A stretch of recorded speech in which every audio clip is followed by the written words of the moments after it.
Hello friends, welcome to my channel. இன்றைக்கி நாம் இந்த வீடியோவில் குயிக்காக ஈஸியாக செய்யக்கூடிய சுவையான உருளைக்கிழங்கு குழம்பு ரெசிபி ஒன்று தான் பார்க்க போகிறோம். அதுக்கு நான் இந்த மாதிரி ஒரு பேன் எடுத்துருக்கிறேன். அதில் தேவையான அளவு சமையல் எண்ணெய் ஊற்றிக்கணும். சமையல் எண்ணெய் ஊற்றுனதுக்கு பிறகு கடுகு, வெந்தயம், சீரகம், உளுந்தம் பருப்பு போட்டு எண்ணெயில் கொஞ்சம் தாளிச்சிக்குவோம். நீங்கள் சமையல் எண்ணெய் அப்படிங்கும்போது நீங்கள் நல்லெண்ணெய், தேங்காய் எண்ணெய் இல்லாட்டி கடலெண்ணெய் எந்த எண்ணெய் சரி இதில் நீங்கள் சேர்த்துக்கலாம். இப்போ நாம் பெரிய வெங்காயத்தை சின்னதாக வெட்டி வச்சுருக்கிறத நான் இதில் சேர்த்துக்கிறேன். சேர்த்ததுக்கு பிறகு இது கூடவே நம்ம கொஞ்சம் கருவேப்பிலை சேர்த்துக்குவோம். அதுக்கு பிறகு தக்காளி கொஞ்சம் சேர்த்துக்குவோம். பச்சை மிளகாவும் வெள்ளைப்பூடு அல்லது இஞ்சி பூண்டு பேஸ்ட் நம்ம இதில் சேர்த்துக்குவோம். சேர்த்ததுக்கு பிறகு உருளைக்கிழங்கை நம்ம மெல்லிஸாக வெட்டி தண்ணியில் போட்டு வச்சுக்கணும். ஏன்னா நம்ம அதை குயிக்காக செய்யக்கூடிய ரெசிபி அப்படிங்கிறதுனால உருளைக்கிழங்கை நாம் பெருசாக வெட்டி வச்சுக்கக்கூடாது. மெல்லிஸாக வெட்டி தண்ணியில் போட்டு வச்சுருக்கிறோம். என்னென்னா தண்ணியில் போட்டு வச்சுருந்தா தான் உருளைக்கிழங்கு கலர் மாறாது. ரெண்டாவது அதில் உள்ள ஸ்டார்ச்சஸ் எல்லாம் போயிடும்.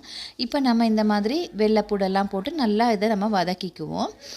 வதக்கினதுக்கு பிறகு இது ஓரளவு நல்லா வதங்கினதுக்கு பிறகு நம்ம வெட்டி வச்சுருக்கிற உருளைக்கிழங்கு துண்டுகளை இதில் சேர்த்துக்கலாம். நமக்கு சாதம் மட்டும் இருந்தால் இந்த மாதிரியான உருளைக்கிழங்கு குழம்பு ஒன்று செஞ்சாலே போதும். குயிக்காக ஈஸியாக செஞ்சு முடிச்சிடலாம்.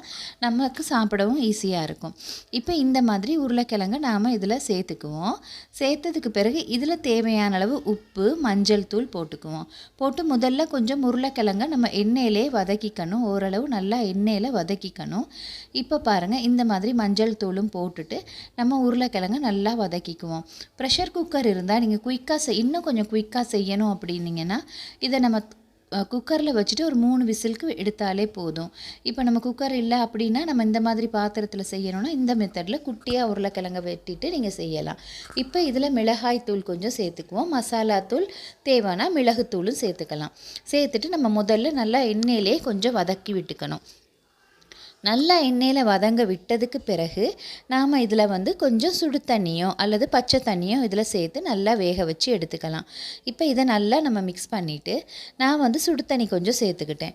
இப்போ உங்களுக்கு தேவைன்னா நீங்கள் பச்சை தண்ணி இருந்தால் கூட சேர்த்துக்கலாம், பிரச்சனையே இல்லை. நல்லா குயிக்காக கிழங்கு வெந்துடும். இப்போ போட்டுட்டு இதை நம்ம நல்லா மிக்ஸ் பண்ணி வச்சுக்குவோம். இது சப்பாத்திக்கு நல்லாயிருக்கும், ரொட்டிக்கு நல்லாயிருக்கும், சாதத்துக்கு இந்த மாதிரியான ரெசிபி நல்லாயிருக்கும்.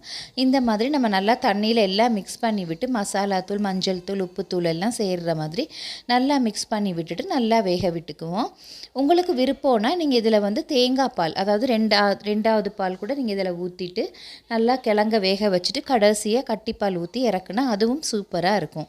ஆனால் நம்ம இதை அவசரமாக செய்கிறது அப்படிங்கிறதுனால நான் தண்ணியிலேயே தான் வேக வச்சு எடுத்துக்க போகிறேன். இந்த உருளைக்கிழங்கை நம்ம தண்ணியிலே வேக வச்சு எடுத்தால் கூட ரொம்பவே டேஸ்டியாக இருக்கும். இப்போ இந்த மாதிரி நல்லா வேக வச்சு எடுத்துக்குவோம். ஃப்ரெண்ட்ஸ், நீங்களும் இந்த ரெசிபியை கண்டிப்பாக ட்ரை பண்ணி பாருங்கள். ரொம்ப குயிக்காக ஈஸியாக செய்யக்கூடிய உருளைக்கிழங்கு ரெசிபி ஒன்று தான் இது. எப்படி இருக்குதுன்னு பார்த்துட்டு என்னோடய சேனலை லைக் பண்ணுங்கள், கமெண்ட் பண்ணுங்கள், சப்ஸ்கிரைப் பண்ணுங்கள். நீங்களும் கண்டிப்பாக இந்த ரெசிபியை ட்ரை பண்ணுங்கள். தேங்க்யூ.